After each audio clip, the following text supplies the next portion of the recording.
रूस के राष्ट्रपति व्लादिमीर पुतिन की यही बौखलाहट दुनिया को डरा रही है, क्योंकि अगर जल्द ही यूक्रेन पर रूस का कब्जा नहीं हुआ तो रूस की स्थिति और बुरी हो सकती है। एक तरफ उस पर दुनिया का दबाव बढ़ेगा तो वहीं पश्चिमी देशों के प्रतिबंधों से जमीन पर ला पटकेंगे।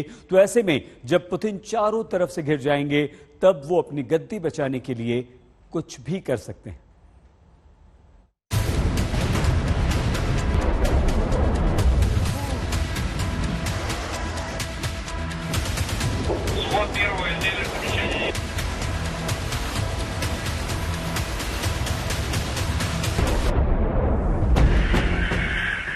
रूस दुनिया की सबसे बड़ी परमाणु शक्ति है, इसीलिए पूरा विश्व उसकी परमाणु हमले की धमकियों को नजरअंदाज नहीं कर सकता। खासकर मौजूदा हालत जब कब क्या हो जाए कुछ कहा नहीं जा सकता। रूस की सुरक्षा नीति में बात साफ है कि परमाणु हथियारों का प्रयोग तभी किया जाएगा जब उसके वजूद पर खतरा होगा। दूसरी तरफ अमेरिका की न्यूक्लियर पॉलिसी कहती है कि वो गैर परमाणु देश के खिलाफ परमाणु हथियारों का इस्तेमाल नहीं करेगा, लेकिन अगर किसी परमाणु हथियार वाले देश से युद्ध होने पर अपने और अपने साथी देशों के हितों की रक्षा के लिए अमेरिका परमाणु हथियारों का इस्तेमाल करेगा।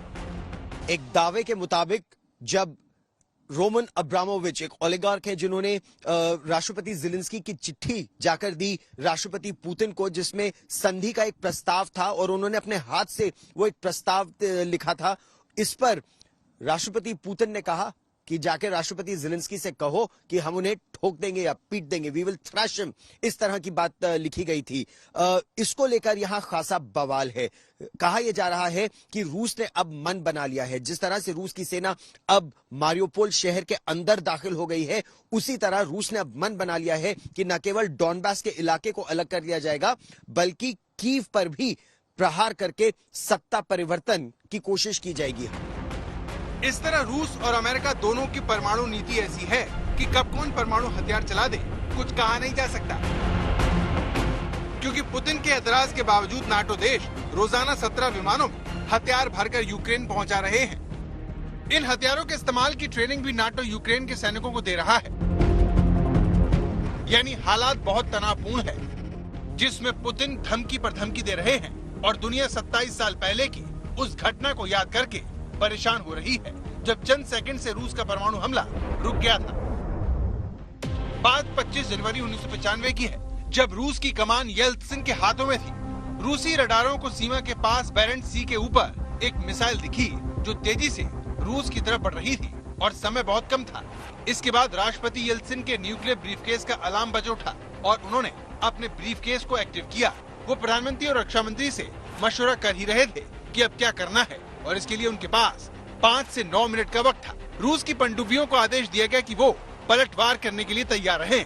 हालांकि बाद में पता चला कि ये वार्निंग अलार्म एक फॉल्स यानी गलत अलार्म था। ये दरअसल नॉर्वे का एक रॉकेट था जिसे एक वैज्ञानिक मिशन पर छोड़ा गया था। इसी रॉकेट को रूस की तरफ आता देख मिसाइल समझ लिया गया और हमले का अलार्म बज गया। अगर बोरिस येल्त्सिन ने उस वक्त परमाणु मिसाइल लॉन्च करने का आदेश दे दिया होता तो युद्ध के इतिहास में कई नए पन्ने जुड़ जाते। इसीलिए रूस में मिसाइल लॉन्च की तैयारियों को जानने के लिए अक्सर ड्रिल की जाती है। कई बार मिसाइलों की निगरानी करने वालों को गलत लॉन्च कोड देकर हमले की तैयारी के लिए कहा जाता है। ऐसा इसीलिए किया जाता है ताकि परखा जा सके कि असल जंग छिड़ने की सूरत में वो परमाणु हमला करने से कहीं हिचकिचाएंगे तो नहीं। कहने की जरूरत नहीं है कि जब पुतिन का गुस्सा 7वें आसमान पर हो तब एक छोटी सी गलतफहमी पूरे यूक्रेन को तबाह कर सकती है। कीव से गौरव सावंत, राजेश पवार और मारियोपोल से गीता मोहन, आज तक।